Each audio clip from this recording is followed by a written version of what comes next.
Allahumma salli ala sayyidina Muhammadin wa ala alihi wa sahbihi ajma'in. Assalamu alaikum wa rahmatullahi wa barakatuhu. Bienvenue dans cette série de vidéos sur les histoires des femmes dans le Coran. Nous allons commencer avec deux femmes, la femme du prophète Nuh alayhi salam et la femme du prophète Lot alayhi salam.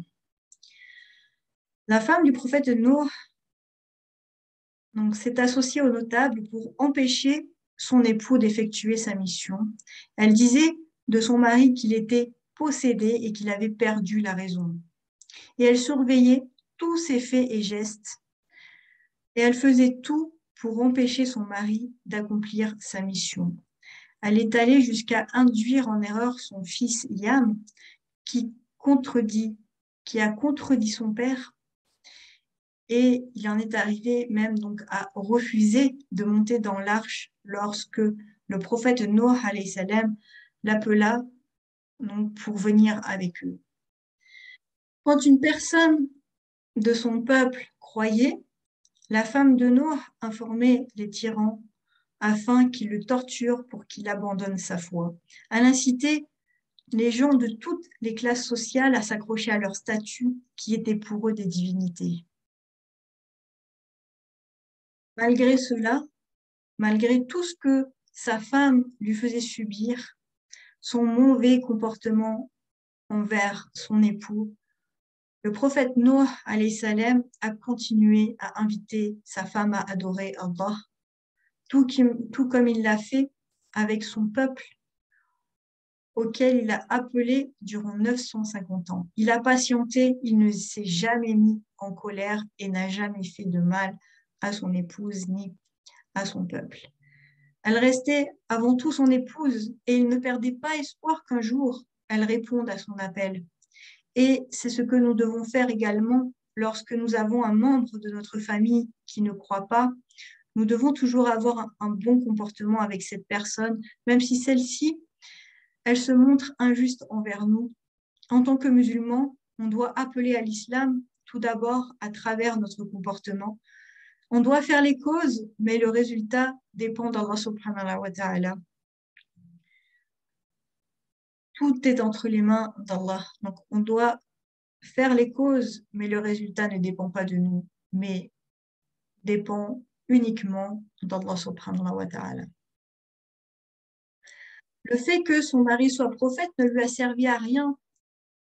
Elle a été châtiée pour tout ce qu'elle a fait, et le fait d'avoir un lien de parenté avec une personne pieuse ne sauve pas de l'enfer. Chacun d'entre nous va répondre de ses actes le jour du jugement dernier. On sera seul face à Allah subhanahu wa ta'ala et ni la richesse, ni le fait d'appartenir à une famille noble, d'avoir une descendance pieuse, le fait de faire partie, d'avoir des ascendants pieux, d'être marié à une personne pieuse ne nous sauvera en rien. Seuls nos actes, notre sincérité envers Allah subhanahu wa ta'ala, nos pensées, nos paroles seront jugées. La femme du prophète Lot était pareille. Elle espionnait son mari et elle aidait son peuple contre lui. Elle divulguait ses secrets et s'opposait à son appel. Et elle informait son peuple, donc lorsque il recevait la révélation, donc elle en informait son peuple. Elle informait son peuple de tout ce qu'elle connaissait au sujet de son époux. Elle cachait son hypocrisie et les aidait à empêcher son mari d'accomplir sa mission. Et elle fut également touchée par le châtiment d'Allah et le fait qu'elle soit mariée à un prophète, donc ne l'a pas protégée.